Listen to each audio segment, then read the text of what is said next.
Querría comenzar leyendo unos pasajes del Salmo 126. Cuando el Señor repatrió a los cautivos de Sión, nos parecía soñar. La boca se nos llenaba de risas y la lengua de cantares. Hasta los gentiles decían: el Señor ha hecho grandes cosas por nosotros. Sí, grandes cosas ha hecho el Señor por nosotros y estamos alegres. Reúne, Señor, a nuestros cautivos como los torrentes del Neguev. Los que sembraban con lágrimas cosechan entre cantares. Al ir iban llorando, llevando la semilla, al volver vuelven cantando, trayendo sus gavillas. Al Señor, que ha puesto en nosotros la promesa del júbilo y de la alegría, le pedimos la inteligencia para descubrir el camino de la auténtica satisfacción. Se le pedimos a Él, que vive y reina por los siglos de los siglos. Amén. Habíamos planteado todo este curso desde este esquema de la retribución y la opresión. Bueno, pues hoy me gustaría que comenzáramos preguntándonos cómo retribuye Dios y aproximándonos a esta experiencia del Dios que da lo que necesitas. Y la primera imagen con la que quiero comenzar es esta imagen del gozo cuando se recibe la retribución. Es la imagen de los campos que cuando el Señor los bendice, los campos florecen y uno recoge los frutos que había recibido. El esquema de la tradición bíblica tenía muy claro quién era el Señor de la naturaleza. Ya vimos un texto del capítulo 8 del Deuteronomio que hablaba de la forma de entrar dentro de la tierra. Bueno, no es evidente que sea el Señor el responsable de germinar la tierra. Tenemos dos líneas que nos hacen recordar que no todos en el pueblo hebreo, y no siempre, lo tuvieron claro. Si os acordáis, la mujer de Oseas, en el capítulo 2 del libro de Oseas, usa una metáfora de la mujer que se va detrás de los amantes. Dice: ellos me daban el trigo, el vino, el aceite. Y utiliza una palabra que es poco habitual. Llama a estos amantes Baalim, Baales. Baal es una palabra cananea que significa esposo. Entonces Oseas va a jugar con la palabra Adonai, que es esposo o marido en hebreo, y la palabra Baal, que sería esposo o marido en cananeo. Va a jugar con esta imagen, ¿no? Los amantes, el esposo. Y Oseas nos va a dejar una memoria, que la arqueología lo va a reforzar, de una divinidad cananea, el dios Baal, el dios de la fertilidad, ¿no? El dios de los campos, de las lluvias, y la diosa Astarte, que aparecerá en algunas inscripciones hebreas, la diosa de la fertilidad, que nos hace pensar que en una época del pueblo hebreo, probablemente en la época de la monarquía separada, al menos en la región del norte, en la región lejana de Jerusalén, en la zona de Efraín, en Samaria, en Siquem, en Dan, existiera una connivencia entre el culto al Señor de nuestros padres, al que llamamos Yahvé, y estas otras divinidades. Si os acordáis, el primer libro de los Reyes nos presenta el conflicto entre el profeta Elías y los 400 profetas de Baal, preguntándose, ¿no?, ¿quién es el que es Señor de nuestras tierras? Podemos imaginar una época en la que el pueblo hebreo se sintiera vinculado al Dios de las batallas, al Dios de los ejércitos, Yahvé, el Dios de los ejércitos, pero una vez instalados en la tierra, pues surgiera también la tendencia de rendir culto al Dios de la fertilidad, al Dios de los campos, ¿no?, a Baal. Entonces surgirá esa pregunta, ¿no?, ¿quién es el que siembra? Bueno, el pueblo hebreo irá depurando este concepto y el libro del Deuteronomio ya nos presenta esta situación desarrollada, donde se ha tomado una opción, donde ya el grupo del pueblo, es decir, el grupo que lee el libro del Deuteronomio, es un grupo que tiene muy claro de quién proviene la riqueza y la fecundidad. Cuando entres, ¿no?, Deuteronomio 8:7, ¿no?, el Señor tu Dios te introduce en una tierra buena, tierra de torrentes, de fuentes, de ontanares, que emanan en los valles y en las montañas, tierra de trigo y de cebada, de viñas, de higueras y granados, tierra de olivares, de aceite y de miel, tierra donde no comerás el pan tasado, donde no carecerás de nada, tierra cuyas piedras son hierro y de cuyas montañas sale bronce. Comerás hasta hartarte y bendecirás al Señor tu Dios en esta tierra buena que Él te ha dado. Hay una identificación entre la bendición de Dios y la prosperidad. En este caso diríamos alimenticia, pero tenemos que considerarla económica. Es una tierra de minerales, es una tierra de frutos, de riquezas y además de unas plantaciones que requieren un tipo de trabajo limitado. La viña, el olivar solo requieren un cierto cuidado y prácticamente recoger los frutos. No es el esfuerzo que tiene el cereal, que requiere continuamente un esfuerzo de plantación, ¿no? Tener higueras es simplemente mirar, podar un poco y tener cuidado con el pulgón. Es la imagen de un Dios que nos hace prosperar. Bueno, nos retribuye en este capítulo 8 del Deuteronomio, nos retribuye, ¿por qué motivo? Bueno, pues un poquito antes decía: guardarás los mandamientos del Señor tu Dios y seguirás sus caminos y le temerás.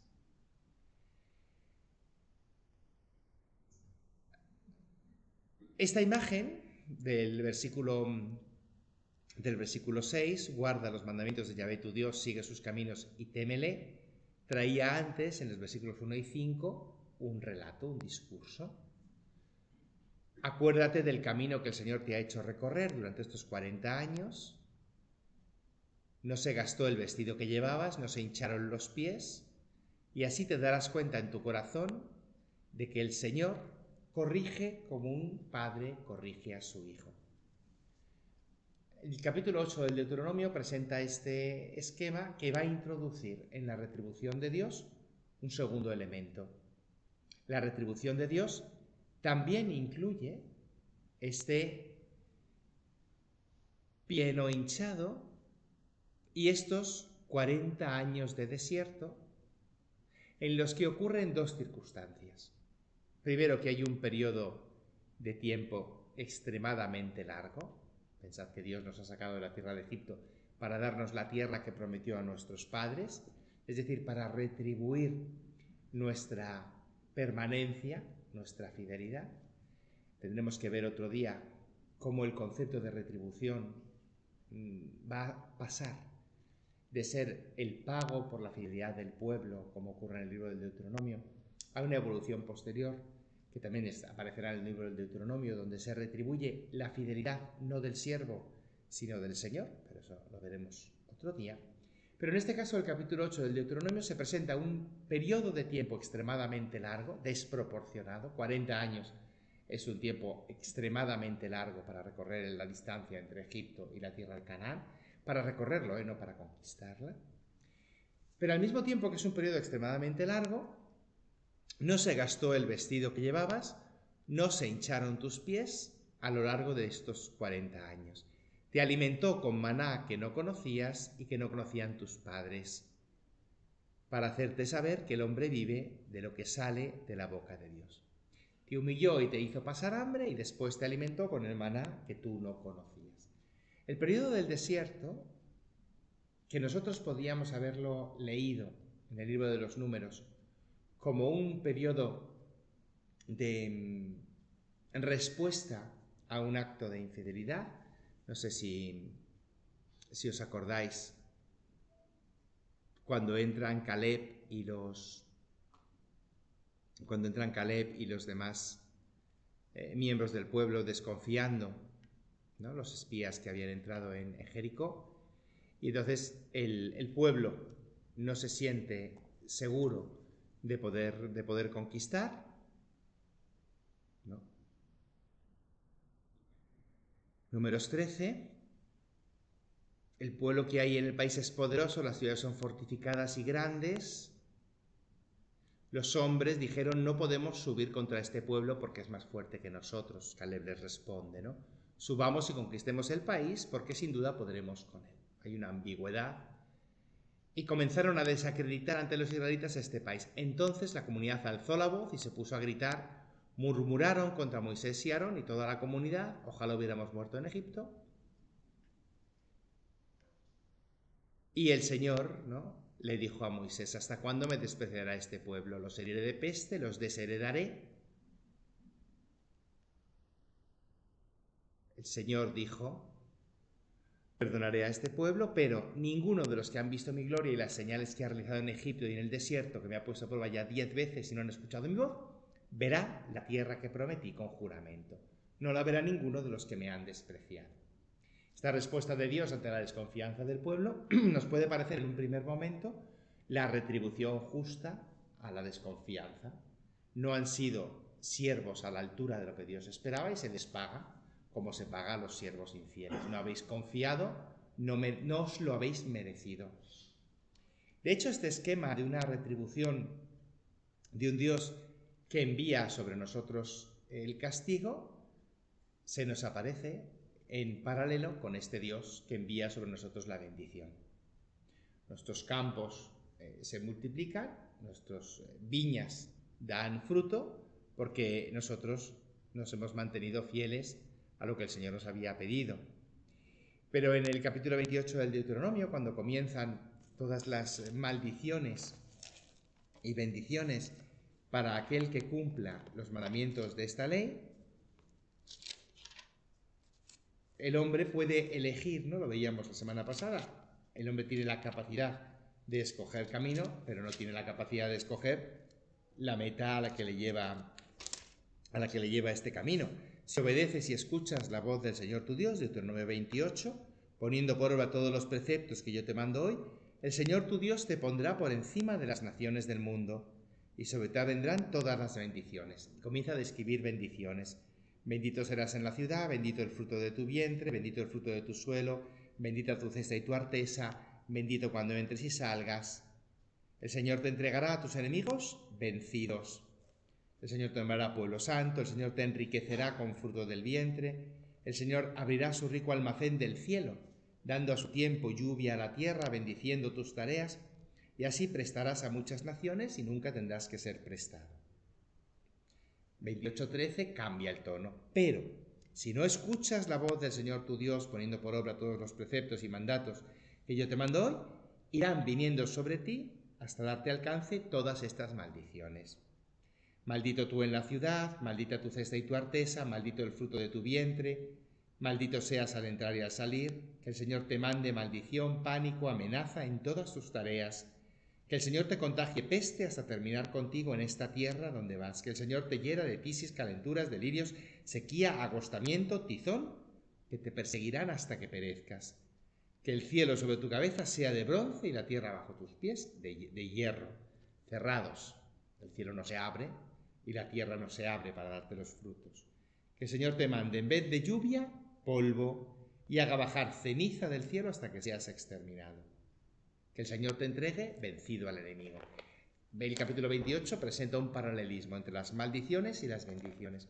Y nos abre esta primera aproximación al Dios que nos retribuye en función de nuestra fidelidad, diríamos también de nuestro comportamiento, porque esta fidelidad va a ir unida a la acción como el hombre aplique las instrucciones que Dios nos da, los mandamientos que nos propone.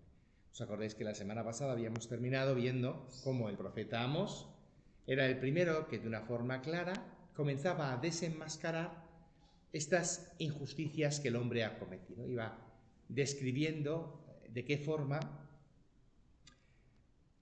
el hombre iba generando una opresión que a veces pasaba desapercibida. Habíamos visto cómo los profetas iban destacando estas opresiones que merecerían en nosotros, o nos merecerían, estas maldiciones que el libro del Deuteronomio presentaba en su capítulo 28. Quizá el ejemplo más claro de estas consecuencias, de esta retribución opresiva que Dios tiene sobre el hombre, consecuencia de no haber escogido los caminos de Dios, la tenemos en el capítulo 5 de Isaías. El capítulo 5 de Isaías nos va a presentar una metáfora que nos puede servir para encuadrar el problema que quiero presentar en la clase de hoy. Cómo la prosperidad se puede convertir en un obstáculo para la auténtica bendición. Dice Isaías 5: voy a cantar en nombre de mi amigo un canto de amor a su viña. Mi amigo tenía una viña de fértil collado. La entrecavó, la descantó y plantó buenas cepas. Construyó en medio una atalaya y cavó un lagar. Esperó que diera uvas, pero dio agrazones. Y ahora, habitantes de Jerusalén y hombres de Judá, por favor, sed jueces entre mi viña y yo. ¿Qué más cabría hacer por mi viña que yo no haya hecho? Porque esperando que diera uvas, dio agrazones. Y ahora os diré a vosotros lo que voy a hacer con mi viña. Quitar su valla para que le sirva de pasto, destruir su cerca para que la pisoteen. La dejaré arrasada, no la podaré ni la escardarán, crecerán zarzas y cardos. Prohibiré a las nubes que lluevan sobre ella. La viña del Señor Todopoderoso es la casa de Israel, los hombres de Judá, su plantel preferido. Esperó de ellos derecho y ahí tenéis asesinatos, esperó justicia y ahí tenéis lamentos. Y después Isaías comenzará a presentarnos alguno de estos lamentos, ¿no? de esas injusticias y estos crímenes. ¿A qué se refiere? Bueno, pues nos parecería razonable que si tenemos una viña que no da fruto, pues la arrozamos. ¿Os acordáis que la tradición de Jesús en el Evangelio de Lucas va a reescribir esta imagen de la viña con la parábola de la higuera? Déjame, Señor, todavía un año para que cabe en esta higuera y veremos si da fruto, ¿no? Va a añadir el elemento de la paciencia. Pero en principio Isaías nos deja clara cómo es la retribución que Dios tiene de cara al malvado. Que si os fijáis es la misma retribución que esperamos que tenga con nuestros enemigos. Decía el Deuteronomio que si sigues mis caminos, te daré a tus enemigos ya vencidos. De alguna forma es como si no seguir los caminos que el Señor marca nos convirtiera en enemigos de Dios. Transformase la viña de Dios en un terreno extraño a Él. Le quitaré la verja, dejaré que la saquen los viandantes, que la saquen los viandantes, que se la coman las alimañas, las bestias del campo. Abandonaré todo cuidado sobre este espacio que yo había escogido. De alguna forma es una acción que desdibuja la fidelidad que Dios tiene a su alianza, pero diríamos, no tiene obligación de mantener una fidelidad a una alianza que ha quedado rota. Ya vimos la semana pasada que la tradición profética tiene la intuición original de identificar el culto a Dios, la fidelidad a la alianza con Dios, con la fidelidad a la relación entre los hombres, que luego esto quedaría codificado en el libro del Éxodo, en el libro del Levítico y en el libro del Deuteronomio. En todas las codificaciones legales, la alianza con Dios tiene unas características muy concretas de alianza entre los hombres. Pues bien, en respuesta a esta no obediencia a la alianza, el Señor retribuye con un abandono de la protección y, por tanto, como consecuencia, retribuye con una opresión producida sobre el pueblo, producida sobre la viña, producida sobre los campos. Si volvemos a la metáfora de Caín y Abel, que era un texto programático, ¿os acordáis que Caín vive la experiencia de frustración delante de Dios y resuelve esta frustración oprimiendo a su hermano? La expresión que le dirige en el capítulo 4 el Señor: si obras bien, caminarás erguido, pero atento porque el pecado está a tu puerta y tú puedes dominarlo. Hay una tendencia a dejarse arrastrar por un camino fuera de los límites de la relación entre hermanos, romper el vínculo de la fraternidad, introducir el elemento de la violencia. Caín escoge ese camino y el Señor responde: maldita la tierra por tu causa, por haber derramado la sangre de tu hermano. En ese caso, el hecho de que la tierra nos cierra las fauces, el autor del Génesis, en una tradición más cercana, quizá a esa tradición deuteronomista, el autor del Génesis reconoce que no puede haber bendición en la tierra de un hombre que no ha vivido en la armonía con su hermano. Os decía, hay este vínculo entre la bendición que Dios derrama sobre la tierra y la forma como nosotros nos convertimos en bendición para aquellos que viven entre nosotros. Pues bien, la tradición profética va a destacar este elemento y hoy querría que nos fijáramos en algunos textos en los que la acción de bendición del hombre se va a terminar convirtiendo en una especie de acción de maldición para el hombre. ¿Por qué? Porque le va a situar en un contexto en el que no va a ser capaz de conservar esta prosperidad. Esta desgracia de la viña del Señor, de forma análoga, la presentamos en su capítulo 5.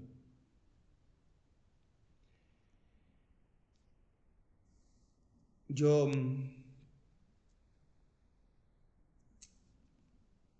no habitaréis las casas que tenéis, no beberéis el vino de las plantas selectas que habéis plantado, por haber conculcado al indigente exigiéndole un tributo de grano, por ser los que convierten la justicia en amargura y arrasan por el suelo el derecho, odian a quien hace justicia en el tribunal y detestan al que expone la verdad. Por haber conculcado al indigente exigiéndole un tributo de grano, si construís casas de sillares, no las habitaréis. Si plantáis viñas selectas, no beberéis su vino. Conozco vuestros crímenes, vuestros pecados, estrujáis al inocente, aceptáis sobornos, atropelláis a los pobres en el tribunal. Estas acciones del hombre le traen como consecuencia que no puedas habitar en las casas que te corresponden, que no puedas beber las viñas que has plantado. De alguna forma, eso te conduce a la maldición que aparecía en el capítulo 28 del Deuteronomio. ¿Y por qué esta maldición en Deuteronomio 8? Bueno, porque te has olvidado del Señor tu Dios que te sacó de la casa de Egipto, de la casa de servidumbre, que te ha llevado a través del desierto, que te ha dado de beber agua para tu sed, que te ha alimentado, y digas con tu corazón: con mis propias fuerzas y el poder de mi mano me ha creado estas riquezas. La tradición profética va a destacar el hecho de que recibir las riquezas va a hacer en el hombre olvidarse del Señor su Dios. Y es interesante, veremos otro día el vínculo que hay con el santuario, porque el hecho de prosperar en la tierra será históricamente lo que permite al pueblo establecer una monarquía, establecer una aristocracia, una burguesía, diríamos. Poderse permitir tener una casta sacerdotal, tener un grupo de intelectuales, unos escribas, conservar sus tradiciones, organizar mejor los campos. Todo este proceso que les permite identificarse con los demás pueblos, que evidentemente trae como consecuencia la necesidad de recoger un porcentaje de la cosecha para mantener la administración, poner tributos al grano, trae como consecuencia la capacidad de edificar casas más estables, edificar casas de sillares. Toda esta prosperidad del pueblo va a traer consigo, de forma inherente, una opresión sobre el mismo pueblo. Y va a terminar siendo la causa, y esta es la originalidad en Amós y en Isaías, va a terminar siendo la causa de la maldición, porque les va a llevar, leyendo Deuteronomio 8, a olvidarse del Señor tu Dios. El vínculo que van a establecer los profetas es este: olvidarse de Dios. Lo van a identificar con no cuidar del habitante que habita contigo. La tradición profética luego va a leer entonces una consecuencia. No haber tenido cuidado de quien habita contigo va a suponer que el Señor deje de tener cuidado contigo. En ese sentido, nuestra imagen de la viña de Isaías se ve reflejada también en la tradición de Amós, para que veamos que hay una coherencia en las distintas tradiciones en los distintos autores proféticos. Hay una coherencia de un Dios que va a retirar la bendición a quien ha retirado su bendición. Si nos fijamos un poco en el capítulo 6 de Amós, entendemos un poco mejor este mecanismo según el cual ser bendecido termina convirtiendo el corazón del hombre en un corazón opresor. Hay de aquellos que confían en el monte Sión y en el monte de Samaria, los que son llamados jefes de los pueblos, aquellos a quien va a consultar la casa de Israel. Mirad a Calnó, fijaos en la gran Hamad, bajad a Gad de los filisteos. ¿Se habla ya de esos reinos? ¿Acaso el vuestro era mejor que aquellos? Queréis alejar de vosotros la desgracia aplicando la violencia. Os acostáis en lechos de marfil, cómodos en vuestros divanes, coméis carneros del rebaño y terneras del establo. Cantáis al son del arpa e inventáis como David instrumentos musicales. Bebéis vino en copas y os ungís con perfumes exquisitos. Y no os doréis del desastre de la casa de José. Pues iréis los primeros como cautivos y se acabará la orgía de los disolutos. El Señor ha dado órdenes de reducir A escombros las mansiones, a cascotes los tugurios. Si 10 hombres quedan en una casa, en ella misma morirán.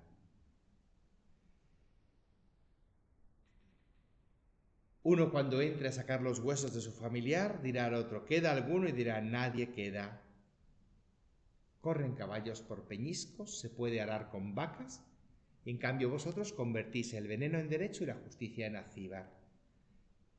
Pues yo, Señor, suscitaré contra vosotros un pueblo que os oprimirá, desde el paso de Hamat hasta el torrente de Araba. Amós leerá como consecuencia de la prosperidad del pueblo la desgracia y la conquista. En una forma análoga, el libro de Isaías, en su capítulo 38, trata de explicar por qué el reino fue conquistado. Es muy interesante, Amós no va a hacer este desarrollo, pero Isaías tiene un desarrollo similar. El rey Ezequías, cuando llegan los embajadores del rey de Babilonia, el rey Ezequías, pues les presenta todas las riquezas del templo, le muestra la inmensidad de los palacios, lo que tendría que haber sido una demostración de prosperidad y de fuerza. Isaías lo interpreta diciendo: les has mostrado tus riquezas, ellos vendrán a recogerlas.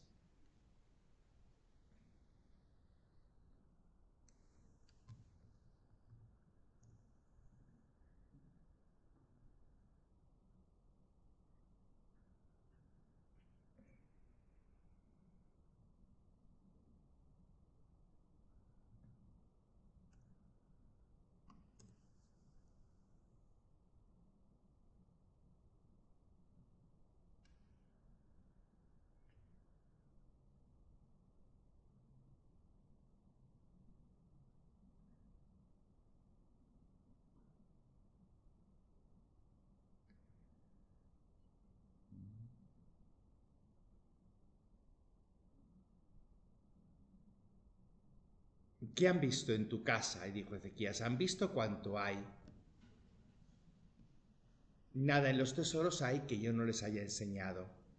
Pues vendrán días en cuanto lo que hay en tu casa y que reúnen tus padres será llevado. Se tomarán entre tus hijos y los harán eunucos del rey de Babilonia. Mostrar tus riquezas, en la tradición de Isaías, va a ser la causa del exilio. Como veis, Amós e Isaías tienen que afrontar una realidad.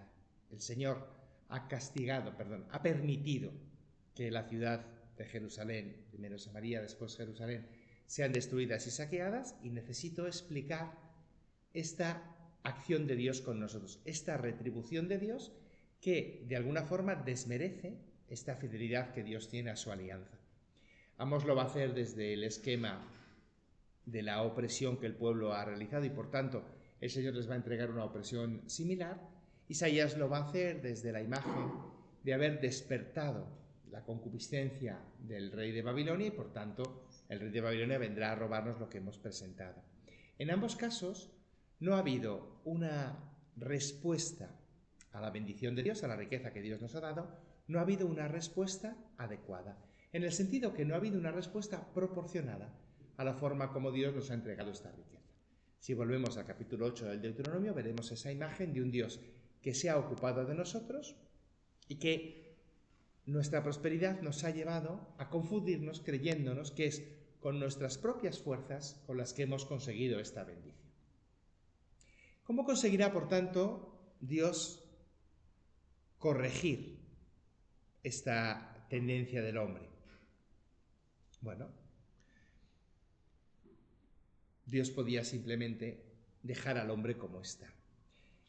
En el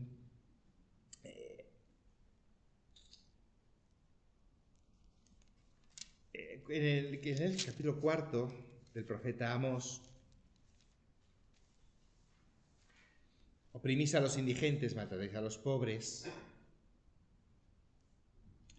Aunque yo os di en vuestros poblados dientes sin estrenar, en todos vuestros lugares carestía de pan, y no os convertisteis a mí. Aunque yo os retuve la lluvia 3 meses antes de la siega, e hice llover en un pueblo sí y en otro no, en una parcela llovió y en otra sin lluvia se secó, de 2 o 3 pueblos iban a otro para beber agua y no se hartaban, no os convertisteis a mí. Aunque yo os herí con tizón y neguilla, sequé vuestros huertos y viñedos, vuestras higueras y olivares los devoró la langosta, no os convertisteis a mí. Os envié la peste egipcia, maté a espada, no os convertisteis a mí. Amós va a introducir este nuevo elemento. Va a reconocer esta espiral que habíamos visto de la opresión, donde el opresor termina siendo oprimido. ¿Os acordáis que lo habíamos visto en la espiral, ¿no?, de Caín y Abel hace unas semanas? Lo habíamos visto en esta oposición que de alguna forma rompía Jesús de Nazaret en la cruz cuando renunciaba a continuar con la espiral de violencia. Ambos podían haber seguido ese camino y haber dejado simplemente que la violencia de la ciudad cayera como violencia sobre la ciudad. Si os acordáis, el autor de Génesis 6 del diluvio tiene esta lectura. El mundo ha extendido la violencia, la maldad por todas partes. La única solución posible es volver a comenzar con la creación, ahogar de nuevo. Es la intuición más inmediata, suprimir al violento. Si leemos el comienzo del libro de Amós, los oráculos contra las naciones, da la impresión que lo que Dios va a hacer contra las naciones perversas, las naciones abusivas, es abusar sobre ellas, quemar sus palacios, eliminar a sus reyes. Claro, el problema de este esquema en la tradición profética es que nadie va a leer tus libros después. El problema es que supone perder la identidad como pueblo de Dios si Dios decide dejar de ser pueblo con nosotros. Durante el periodo del exilio, la tradición profética va a introducir un nuevo elemento que ya de alguna forma Amós había dejado entrever. Toda esta carestía, toda este hambre, todas estas pobrezas que se van a generar, es decir, suprimirnos la bendición de los campos, que de alguna forma es también ejecutar las maldiciones que aparecían en Deuteronomio 28, esos 2 caminos, el que sigue mis mandatos tendrá una tierra bendecida, el que no sigue los mandatos tendrá una tierra maldita. Estos 2 caminos, cuando se aplican en Amós, tienen una respuesta muy concreta, tienen un añadido particular que no estaba en Deuteronomio. No habéis vuelto a mí. La traducción habitual es no os habéis convertido a mí. Estoy, por ejemplo, el oráculo empieza en Amós 4:6, pero va a recorrerse todo el resto del capítulo 4 de Amós. Y os digo que esta traducción habitual de no os habéis convertido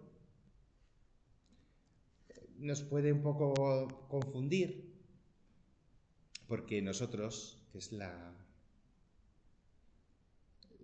traducción que en latín era reversiat me, es mucho más directa con el sentido de la palabra hebrea sub, que significa girarse, volverse a. Como el giro que alguien hace cuando está perdido por los caminos. Estas 2 metáforas de 2 caminos que se presentan. Si eliges un camino, caminas a la bendición. Si eliges otro camino, caminas a la maldición. Podría incluir el elemento de girarte y volver a mirar en la dirección adecuada. Este es el verbo que la tradición hebrea va a utilizar para la palabra conversión, sub. Y os digo que la traducción en castellano de convertirse nos dificulta porque nos envía directamente a una parte intelectual o bien a algún tipo de transformación de nuestra identidad, dejar de ser egoístas y convertirnos en personas generosas, como si fuera una especie de transformación interior, y nos aleja del significado más originario, que era el de enfocarnos en otra dirección. Elegir el camino porque queremos caminar, mejor dicho, la dirección hacia la que queremos caminar. Si queremos caminar hacia la bendición o queremos caminar hacia la maldición. Creo que es importante que recuperemos esta imagen, y es la imagen que va a presentar ahora el profeta Amós. Creo que es importante que recuperemos esta imagen porque cuando nosotros seguimos con la imagen de conversión como una transformación interior, estamos manteniendo una concepción ética según la cual la verdad y la bondad del hombre tienen sentido en sí mismas. Es una herencia que le debemos a Kant, así que le tenemos que dar gracias a todo el tiempo, el frío que pasaba y el tiempo que se pasaba reflexionando y a la urgencia que tuvo Kant de establecer una ética que no se fundamentara en ningún personaje sobrenatural y por tanto que no se fundamentara en ningún tipo de retribución. La propuesta ética de Kant, que establece después un pilar en la cultura occidental, consigue proponer un comportamiento ético, un camino del bien, sin que sea un camino de bendición. De hecho, en la crítica de la ética de Kant, su propuesta es que el hombre sea virtuoso por sí mismo y no por las consecuencias que esta virtud pueda tener. La propuesta de Kant es muy útil para establecer un diálogo entre distintas culturas, siempre y cuando lleguemos a estar de acuerdo en que hay una concepción común de lo que es el bien para todos los hombres. Pero desdibuja las consecuencias de esta vida ética, de esta vida moral. En cambio, recuperando la imagen de la tradición hebrea, en la cual conversión es enfocar los pasos en un camino distinto, recuperamos la meta de la ética. Vale que puede parecer una propuesta un poco mercantilista, es decir, voy a ser honesto porque me conviene, y puede que sutilmente se esté colando un egoísmo en nuestra generosidad. A la tradición profética esto no le importaba especialmente. De hecho, en la tradición profética, cuanto más bendecido fuera alguien, más justo es, más justicia desarrollaba a su alrededor. Así que no había ningún conflicto con que alguien buscara la bendición de Dios y el enriquecimiento, porque en su tradición este camino llevaría a la justicia siempre y cuando uno buscara el camino de Dios. El problema del enriquecimiento no estaba en el enriquecimiento a sé, que el lujo fuera inadecuado. El problema del enriquecimiento estaba en que acompañaba a una opresión. Justificaba, como veíamos la semana pasada, una opresión muchas veces encubierta. Bueno, pues nosotros nos alejamos de esta imagen de Kant, de una postura ética en sí misma, y volvemos a esta postura tradicional hebrea, en la cual el comportamiento ético, seguir los mandatos del Señor, es caminar hacia la bendición y la prosperidad. Y en ese sentido, Amós introduce el elemento de la carestía, no tanto como una retribución a los pasos, cuanto como una metodología de reorientar los pasos. Introducir esta imagen de no habéis vuelto a mí nos hace leer de forma distinta las maldiciones de Deuteronomio 28. En Deuteronomio 28 habríamos visto la sequedad de nuestra artesa, la pobreza de nuestros campos, por tanto, hambre y soledad, hambre y carestía. Que el Señor te hiera de locura, ceguera y demencia. Que te edifiques una casa y no la plantes. Que te plantes una viña y no la vendimias. Que te maten al buey ante tus ojos, que no puedas probarlo, que te roben el asno. Que sean entregados tus hijos e hijas a un pueblo extranjero. Sobre ti caerán todas estas maldiciones y te darán alcance y serán signo contra ti para siempre por no haber servido al Señor tu Dios con alegría y generosidad en la abundancia. Servirás al enemigo que te mande al Señor contra ti en hambre, sed, desnudez y miseria, y él te pondrá yugo de hierro. Es la consecuencia de las decisiones que has tomado. Es la retribución justa. Es lo que te mereces. Si os acordáis, este esquema lo tenemos en las parábolas de las minas o de los talentos. Al siervo que no ha sido fiel, se le quita lo que tiene. La tenemos en la parábola del siervo que abusa de sus consiervos. Al siervo que golpea a sus compañeros, se le retira, ¿no? Y se le excluye. Es el Dios que paga a cada uno según sus obras. Pero si os fijáis en la tradición de Amós, se introduce este nuevo elemento. Os envié una catástrofe tremenda y fuisteis como tizón, pero no os convertisteis a mí. Sequé vuestros huertos y viñedos, os devoró la langosta pero no os convertisteis a mí. Hice llover en un pueblo y en otro no, pero no os convertisteis a mí. Te voy a tratar así, Israel, te voy a tratar así. Prepárate a enfrentarte al Señor que construyó la aurora y el crepúsculo y camina sobre la faz de la tierra.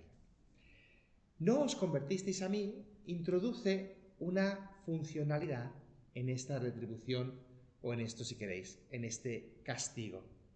Encontramos el mismo esquema explícitamente copiado en el profeta Ageo, lo cual nos hace pensar, Ageo se presentaría 300 años después de Amós, y por tanto Ageo es un heredero de las tradiciones proféticas anteriores y nos permite identificar cuáles son de las distintas claves proféticas, cuáles son las que más peso han tenido. Nos permite darnos cuenta que entre la tradición profética que seguiría la línea del Deuteronomio y que aparecía en Isaías 5, el Señor que deja que la viña quede arrasada, y la tradición profética que tenemos en Amós, el Señor que deja que nuestros campos queden estériles porque no nos hemos convertido a Él, el profeta Ageo subraya esta segunda.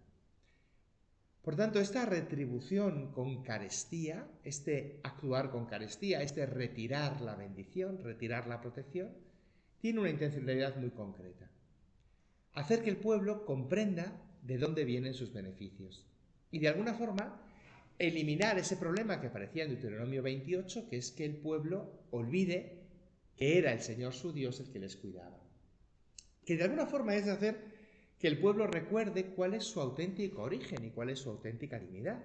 El pueblo era un pueblo de esclavos que había sido protegido y cuidado. Cuando el pueblo olvida esta actitud del cuidado y de la protección, traiciona su identidad originaria, deja de ser quienes eran.